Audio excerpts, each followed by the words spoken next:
राजकीय कन्या महाविद्यालय हनुमानगढ़।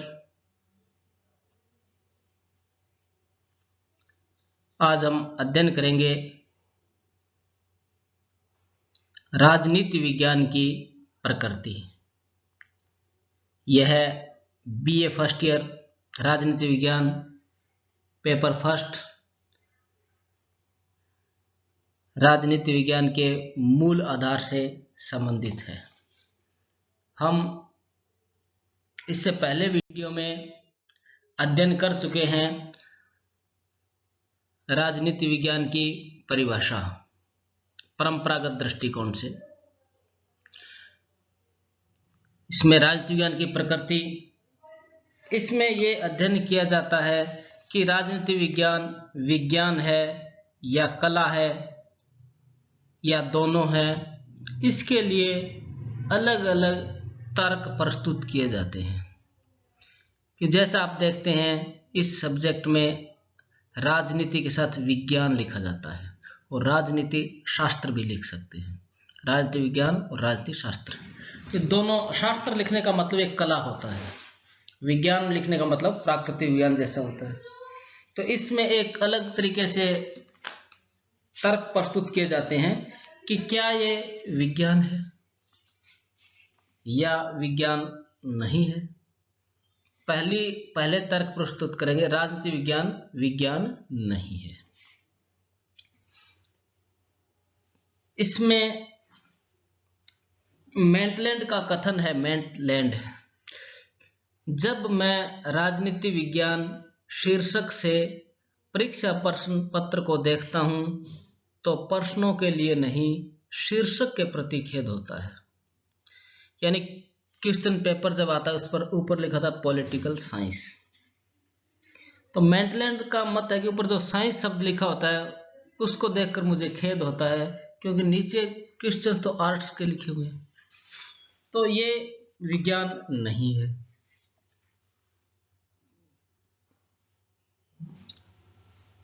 कुछ विद्वान जो है इसमें विज्ञान इसको बिल्कुल नहीं मानते। काम्टे, बक्कल, एमास, ब्रोगन, बार्कर आदि इसको विज्ञान नहीं मानते।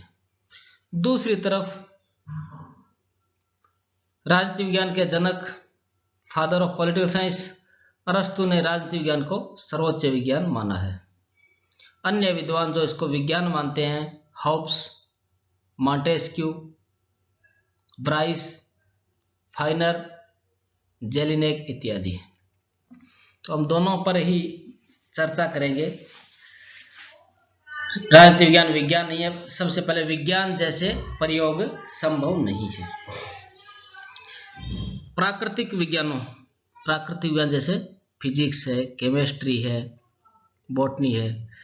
प्राकृतिक विज्ञानों में पहले परिकल्पना, पूर्व अनुमान किया जाता है, फिर उसकी सत्यता के लिए प्रयोग व पर्यवेक्षण किए जाते हैं। यानी पानी पर तैरने की सिद्धांत है, पत्थर ऊपर फेंकेंगे नीचे आएगा, ये एक परिकल्पना है। इसको कितने ही प्रयोग किए जा सकते हैं, पर्यवेक्षण किए जा सकते हैं। राजनीति विज्ञान में परिकल्पना तो कर सकते हैं, यानी हाइपोथेसिस कर सकते हैं, पहले से अनुमान लगा सकते हैं, किंतु इस परिकल्पना की जांच के लिए प्रयोग व पर्यवेक्षण की विधियों को नहीं अपनाया जा सकता, क्योंकि प्राकृतिक विज्ञानों में ये प्रयोग जब किए जाते हैं एक निश्चित लैब प्रयोगशाला में किए जाते हैं, उस प्रयोग को हम बार बार दोहरा सकते हैं। परंतु राजनीति विज्ञान में प्राकृतिक विज्ञानों जैसी प्रयोगशाला का अभाव है और समाज में इसकी जो लैब है वो पूरा समाज है, पूरा विश्व है, पूरा समाज है। इस समाज में राजनीतिक प्रयोग को एक बार ही कर सकते हैं, उसे दोहरा नहीं सकते, क्योंकि परिस्थितियां बदल जाती है। जैसे एक व्यक्ति ने किसी पार्टी विशेष को वोट दिया, नेक्स्ट टाइम चुनाव होगा, हो सकता है वो दूसरी पार्टी को दे, क्योंकि परिस्थितियां बदल गई। व्यक्ति वही है परंतु उसकी परिस्थितियां वगैरह बदल गई। तो उसी तरह से प्रयोग करना दोबारा संभव नहीं होता।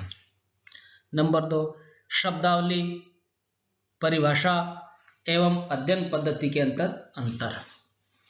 प्राकृतिक विज्ञानों में एक निश्चित शब्दावली होती है और उसका अर्थ होता है।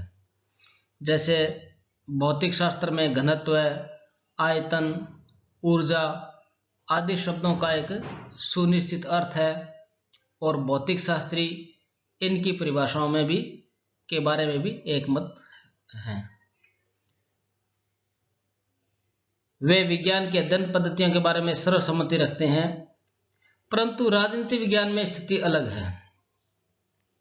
इनमें प्रयोग किए जाने वाले जो शब्द हैं, परिभाषाएं हैं, उस पर मतभेद है। जैसे राजनीति विज्ञान की ही कितनी परिभाषाएं हैं, परंपरागत दृष्टिकोण से राज्य का अध्ययन, सरकार का अध्ययन, राज्य और सरकार का अध्ययन, आधुनिक दृष्टिकोण से ऐसे ही लोकतंत्र, स्वतंत्रता, समानता, न्याय, इनके सभी के अर्थ अलग अलग है। अलग अलग विद्वान अलग अलग परिभाषा देता है और पुस्तक जब लिखता है शुरू में अपनी तरफ से परिभाषा देता है, और भी इनकी परिभाषाएं कितनी हो सकती है, तो इनके बारे में एक मत नहीं है। मान्य सिद्धांतों का अभाव। राजनीति विज्ञान में प्राकृतिक विज्ञानों जैसे सुनिश्चित एवं सर्वसम्मत सिद्धांत नहीं होते हैं। जैसे भौतिक शास्त्र में वस्तुओं के तैरने का सिद्धांत है, सभी विचारक उसे स्वीकार करते हैं। राजनीति विज्ञान में आधारभूत विषय राज्य है, परंतु उसकी प्रकृति के बारे में विद्वानों में अत्यधिक मतभेद है। आदर्शवादी विद्वान राज्य को सभी सद्गुणों का स्रोत मानते हैं। अराजकतावादी होते हैं, वो राज्य को पसंद नहीं करते, समस्त अन्याय का स्रोत मानते हैं। यानी इसकी मूल जो अवधारणा उसके बारे में मतभेद है। राज्य, जैसा आप जानते होंगे, पहले बताया मैंने, राज्य राजनीति विज्ञान में देश को कहा जाता है। चौथा है अध्ययन सामग्री की प्रकृति का अंतर। अध्ययन जो सामग्री है उसकी प्रकृति में अंतर है। प्राकृतिक विज्ञानों में जो अध्ययन सामग्री है वो जड़ सामग्री है, चेतना नहीं होती। जैसे पत्थर, पेड़ पौधे, केमिकल्स, इसके अंदर चेतना नहीं होती। कोई जड़ पदार्थ किन्हीं निश्चित परिस्थितियों में एक निश्चित प्रकार का ही व्यवहार करते हैं, परंतु राजनीति विज्ञान की अध्ययन सामग्री मानव है जो चेतनाशील है और उसके व्यवहार को उसके विचार, भावनाएं, आकांक्षाएं आदि प्रभावित करते हैं। यानी आज किसी व्यक्ति ने कैसा व्यवहार किया, 20 साल बाद वो कैसा व्यवहार करेगा, वो उसको खुद को ही पता नहीं होगा। तो इस आधार पर सिद्धांत निर्माण कैसे संभव हो सकता है। पांचवा, निश्चित भविष्यवाणी का अभाव। राजनीति विज्ञान में पूर्व कथन कर सकते हैं, परंतु निश्चित भविष्यवाणी नहीं की जा सकती। हम भविष्य की घटनाओं के बारे में केवल अनुमान लगा सकते हैं, जबकि प्राकृतिक विज्ञानों में पहले से ही पूर्व कथन कर सकते हैं और सही कर सकते हैं। जैसे कि सूर्य ग्रहण किस दिन होगा और विश्व के किन भागों में दिखाई देगा। इस तरह निश्चित भविष्यवाणी या पूर्व कथन किए जा सकते हैं। कार्य कारण संबंध का अभाव। राजनीति विज्ञान में घटना का निश्चित कारण, कार्य और कारण ऐसा हुआ तो ऐसा हुआ, उसको ढूंढना बहुत मुश्किल होता है। इसका कोई निश्चित कारण दिखाई नहीं देता। जैसे आधुनिक काल में सोवियत संघ में साम्यवादी शासन का अंत हुआ, परंतु इसका सुनिश्चित कारण नहीं बताया जा सकता, केवल अनुमान लगाया जा सकता है। परंतु प्राकृतिक विज्ञानों में कार्य और कारण होता है। जैसे किसी निश्चित तापमान तक पानी को ठंडा करेंगे तो बर्फ बन जाएगी, एक निश्चित तक गर्म करेंगे वो भाप बन जाएगी। तो इस तरह एक कार्य और कारण, यानी कार्य ऐसा होगा तो ऐसा कार्य, उसका कार्य का ये कारण है, दोनों में संबंध है। तो ये प्राकृतिक विज्ञानों में होता है, राजनीति विज्ञान में नहीं। सातवां, मूल्य निरपेक्ष अध्ययन संभव नहीं। राजनीति विज्ञान में मूल्य किसको कहते हैं? जैसे स्वतंत्रता, समानता, न्याय, बंधुत्व, ये कुछ मूल्य है जो व्यक्ति अध्ययन करता है, समाज में जो अध्ययन करता है वो इन चीजों से प्रभावित होता है।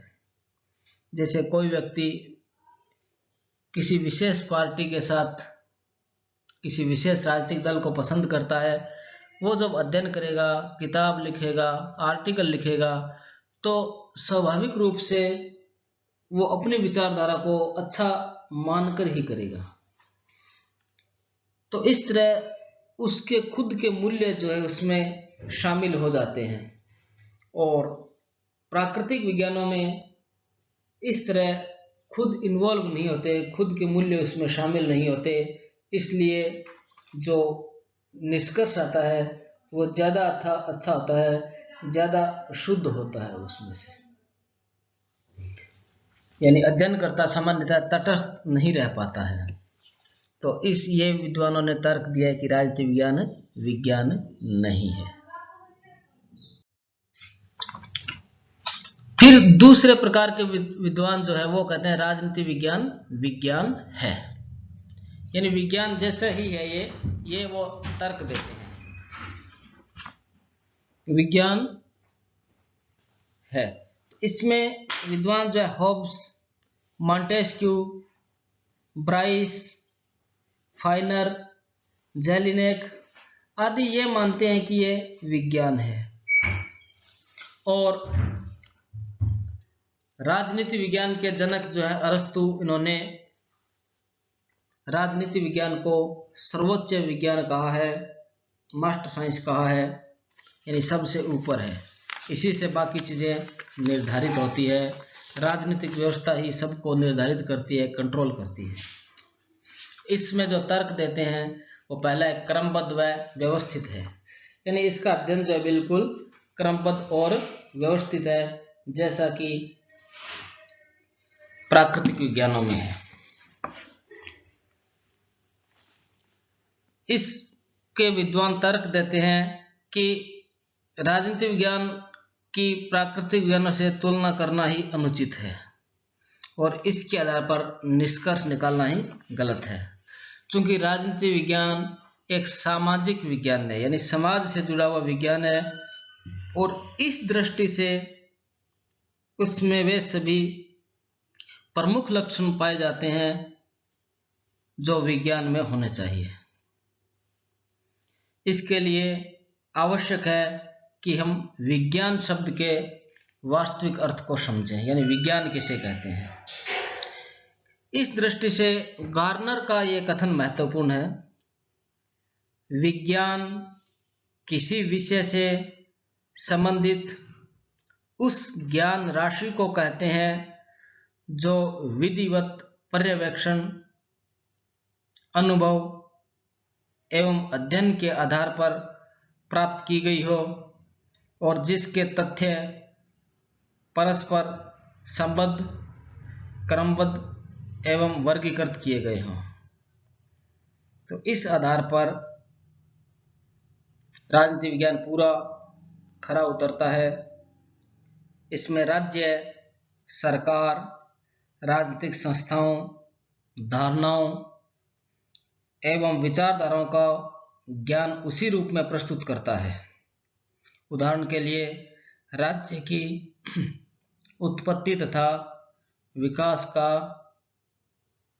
क्रमबद्ध विवरण प्रस्तुत करता है। वर्तमान काल में इस विषय के अध्ययन में तथ्यों एवं आंकड़ों का प्रयोग किया जाने लगा है। इन्हें क्रमबद्ध, व्यवस्थित व वर्गीकृत करके ही उचित निष्कर्ष प्राप्त किए जाते हैं। दूसरा, कार्य कारण संबंध, यानी कार्य और कारण का दोनों में संबंध है। जैसे समाज में क्रांतियां क्यों होती है, परिवर्तन क्यों होता है, तो इसके लिए बिल्कुल सुनिश्चित संबंध स्थापित नहीं किए जा सकते, परंतु कार्य व कारण में तर्कपूर्ण व विश्वसनीय व्याख्या की जा सकती है। जैसे प्राचीन काल से लेकर आधुनिक काल में हुई क्रांतियों के अध्ययन के आधार पर यह तर्कपूर्ण व विश्वसनीय निष्कर्ष निकाल सकते हैं कि शासकों के दंभपूर्ण या घमंड का व्यवहार, प्रशासनिक अकुशलता, राजनीतिक व आर्थिक भ्रष्टाचार, सामाजिक भेदभाव इत्यादि इसके कारण है। तीसरा, प्रयोग व पर्यवेक्षण संभव है। राजनीति विज्ञान में पर्यवेक्षण पद्धति को अपनाया जाता है।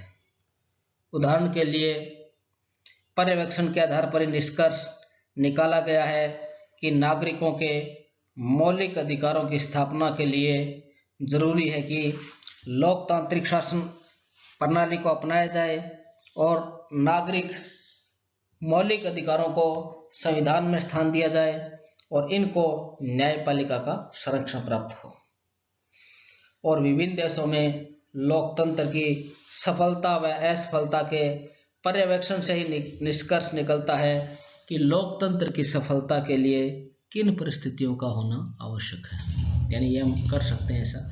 अध्ययन सामग्री में एक रूपता, प्राकृतिक विज्ञानों जैसी एक रूपता तो नहीं है, परंतु हम निश्चित परिस्थितियों में मनुष्य के एक उचित और विश्वसनीय प्रकार के व्यवहार का पता लगा सकते हैं।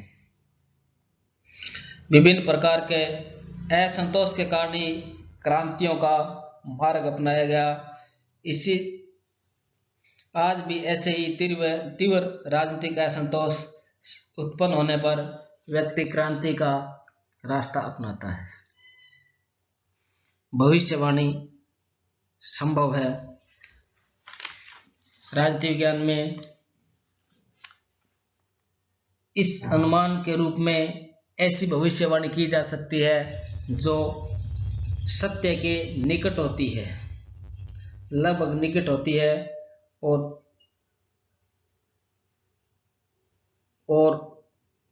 अंदाजा लगाया जा सकता है। हालांकि पूरी तरह निश्चित तो नहीं हो सकती, परंतु संभावना इसके अंदर प्रकट की जा सकती है कि चुनाव में कौन जीतेगा कौन हारेगा, ये एक संभावना हम प्रकट कर सकते हैं।